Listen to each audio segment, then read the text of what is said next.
if you were flipping through the vinyl albums back in the heavy metal section, and you're flipping through, and then you see the 60-foot tall four-armed demon dude with abs of steel. He's red. He has a big axe. Crazy grill up in the teeth area. This force of nature that's coming to like wipe all things away. And then he shoots those big spiky rocks up through the ground. He's not concerned. We are not a problem for him. I've never heard of this band, but this looks awesome.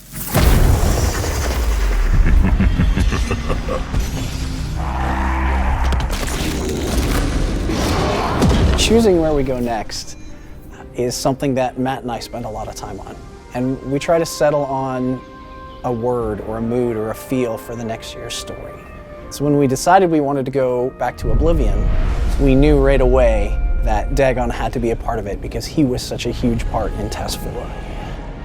It's as much about how he's trying to recruit allies in Blackwood as it is about anything else, because he needs the help. And so that brings in kind of the political and cultural conflicts that Elder Scrolls is known for. We create what we call a style guide, and that style guide includes the themes of the zone. And for both Blackwood and the Deadlands, Mehrunes Dagon was certainly in the forefront and the background of almost everything we did. Mehrunes Dagon is the Prince of Destruction, the Prince of Change. All those words mean something very specific to him, but he's a bit of an enigma, I think, to anybody else. You're always looking at, the themes of what a prince represents, their ultimate goals, how they're going to achieve it, and then how is that affecting the everyday life of the people? What is the culture like in the area? What happens when those two collide?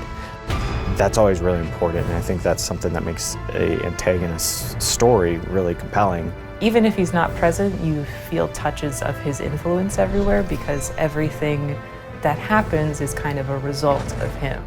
I don't think that he does what he does because he's mean or because he's evil. He does what he does because that's what he is. Destruction is just a part of reality, right? Like nothing lasts forever. And when you're the Prince of Destruction, you're kind of the Prince of everything in that sense, right? Like you have sway over a part of everything. I had done Dragonhold as a DLC before, but we did that entirely in the office. I knew this chapter, it's a lot bigger, there's a lot more to do in general. And then I was like, oh man, we're gonna do this from home. How are we gonna do this? Everybody was learning on the fly how to collaborate remotely, so there was a lot of meetings with like muted mics and whatnot. This gets that kind of like height thing that you were talking about, CJ. Yeah. Look up, look up, look up, look up. See, there you go. What's the point? Yeah. This year was 100% completely at home. How do we be collaborative in an environment that is really not suited to be collaborative? In a studio this size, and we're talking hundreds of people, all connected in a connected environment, IT is kind of the lifeblood that makes all of that work. If you can imagine something you really hate in front of you, and just play with that. It was kind of like glory and chaos at the same time. Everything's like a new frontier, and just every moment is a new issue. Oh, you get the light go off.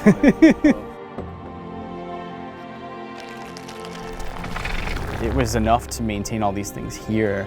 Now I need to maintain them at their homes. In truth, in the end, a lot of these folks are gamers. Kind of reconcile that like they know what they're doing. Bringing Dagon to life literally takes a village. It is a huge undertaking to coordinate all the different groups that are responsible for putting this together.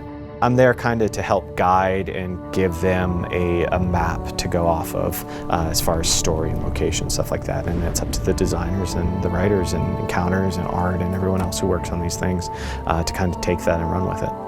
When we start any character, we have to do research. And we have to figure out how is this character going to work. I had my 14-year-old take pictures of me, and I had like, I had my 5-year-olds like toy weapons, and I would like hold them, like I would think Dagon would hold them, and I would do a couple different poses, and then I would take them into Photoshop and draw over them and put them together, so it would be like sets of poses together with 4 arms. The concepts tend to be in 2D. It's up to us as the character artist to go in and add all the extra heavy detail. We spend a lot of time researching and learning anatomy, so we're able to take that anatomical knowledge and try to come up with an idea of how it would actually work. anatomy of where and how those arms are connected was a big part of what the experimentation, kind of exploration was. We had to check punching, we had to check hitting, all the things that you would expect from Dagon. I'll take a character and I always like to put them in the zone that they're going to be, so that way I can make sure the lighting is perfect, the textures look good in that environment. How do you art direct around such a distinct and universally read palette, right? Like, what are we going to put into there to make it worth walking around in and interesting and give the content guys something to play with? There was one particular page, I believe, from Dagon's book that has a red triangle and other symbols on it. And I sat down and I drew from that page for an afternoon. These are symbols that are directly from Dagon, right? I wanted to try to infuse that into the rest of the designs as much as I possibly could. The horns, the horn-like shapes, all of that molds into the architecture. It all folds into what we're trying to do with the rocks and the environment and the biome. The Deadlands is a physical manifestation of his will and his values. For every rune or magic circle that we have that has Daedric writing on it, there's intention behind all those things. I see that and suddenly I have more story ideas because like now I've got this space and I can see like the setting of things in this space and it inspires me, then change some of the story beats. As the quests started coming in and the level design came in, the story had to shift. I remember working really closely with Michelle on it, and you write and you play it and you get feedback and you edit and you play it and you get feedback and you edit and you play it. But that's the fun part because you're just kind of whittling away at something until it's perfect. When you work with something that people know and love, it's a little intimidating, right? Like you can't screw up Mehrunes Dagon. Early on, talked to the encounter designer that I was going to be working with, and I was like, I don't really know what's going on for your idea for this fight or what your team is planning for it. He said, oh, well, we're going to have a 300-foot Dagon that the player goes toe-to-toe with. And I thought he was joking. I was like, that's a funny joke. Having the entire year story culminate in a fight with a Daedric prince is kind of the dream when you're working on an Elder Scrolls game.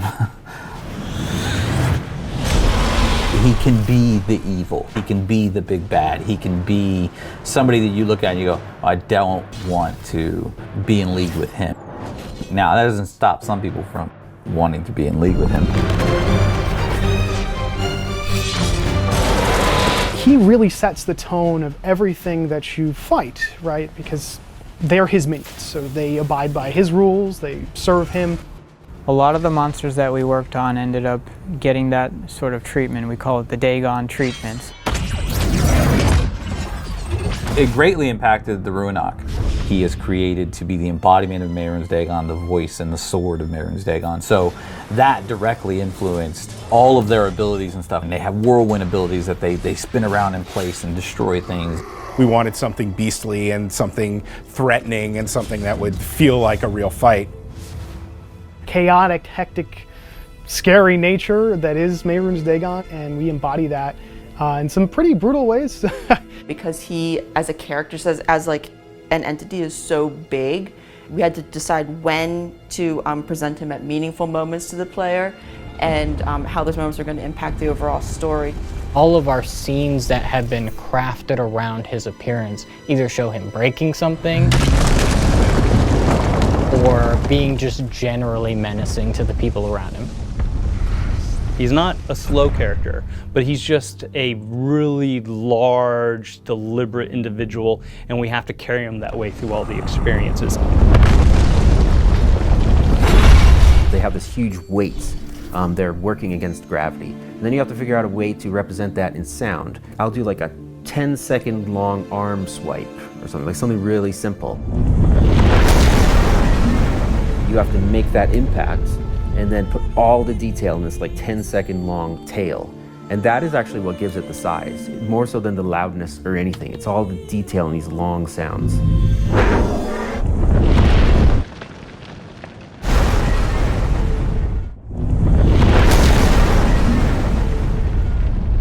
And when he talks, he doesn't talk really fast like that. He talks like that. Mortals, Lehman and I and Becky were talking about how do we make Dagon different from the other princes. We wanted to do an accent that was unexpected. Can a flea withstand the rushing waters of a deluge? Can a sapling fend off the flames of a raging wildfire? No. Dagon's voice should sound deep and powerful, kind of like a volcano that's on the verge of erupting. And Dagon is so huge that we don't want him shouting. He basically fills up the sky. And so sort of physically, I always think of like, sort of like this channel in the back of my neck where that sort of like, whatever that sound is, that's sort of a part of him. It's always kind of boiling around his voice, like a storm, you know, like that's constantly swirling around it. And so then whatever comes out sort of comes out all in the focused energy like that. His presence, his personality, his desires, it's literally world consuming. So you don't often get to play somebody with that kind of vision and with that kind of potential. He has to be all empowering, and he really doesn't think that you're anything for him to worry about, but also, you know, he has to sound a little scary because he's big. The guy doesn't exist really until he's got a voice and sounds and everything, and then he's like a real presence. Run, little maggots. Flee from the god of destruction. Typically, when I'm writing the Elder Scrolls orchestra music, those sounds are fairly straightforward. You know, a violin sounds like a violin, and a French horn sounds like a French horn. But in Deadlands and then in the dungeons as well, I took the liberty of doing things like taking string section recordings and treating them as sound design source. In the overworld, there's a soprano singing. When you get into the underworld, you know, I can sometimes grab that same source. Like, let me take that song that she was singing up there, and then I'm gonna take it down here and just destroy it. I'm gonna do all this stuff to it. But they've been badly burned and mixed back in. It's almost metal. And that kind of tone and that kind of feel and vibe carries all the way throughout. You can feel those heavy undertones of Mehrunes Dagon and his influence. Super happy with how Mehrunes came out. The first couple of times we saw people play through a main quest and hit those first couple of moments where you get to get a glimpse of Mehrunes, then you hear his voice. Ooh, Daddy Dagon! His model is so cool, and it's huge. It's absolutely enormous. Look at that big boy. Swinging that axe. When you watch the Twitch streams and they're like, holy crap, look at that, he's huge, you know? So it definitely gets us excited and motivated, and everything we do is for the fans.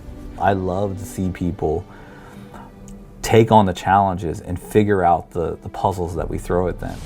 Yes! Let's achievement!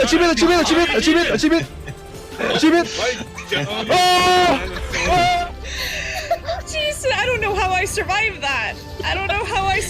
But I did. Really makes it all worth it is just seeing the fans like reacting to a character or a line that you didn't think anybody would notice. They're really supportive. They create some of the most amazing fan art of any community I've ever seen. Dagon looms large over the Elder Scrolls universe. And so we wanted to make sure that we were paying off that lineage. We weren't just cradling this flame, we were feeding it, stoking it, and making it burn brighter, and something that could be passed on to other installments of the Elder Scrolls. I think anyone who is creative always gets excited when they get to see something come to life.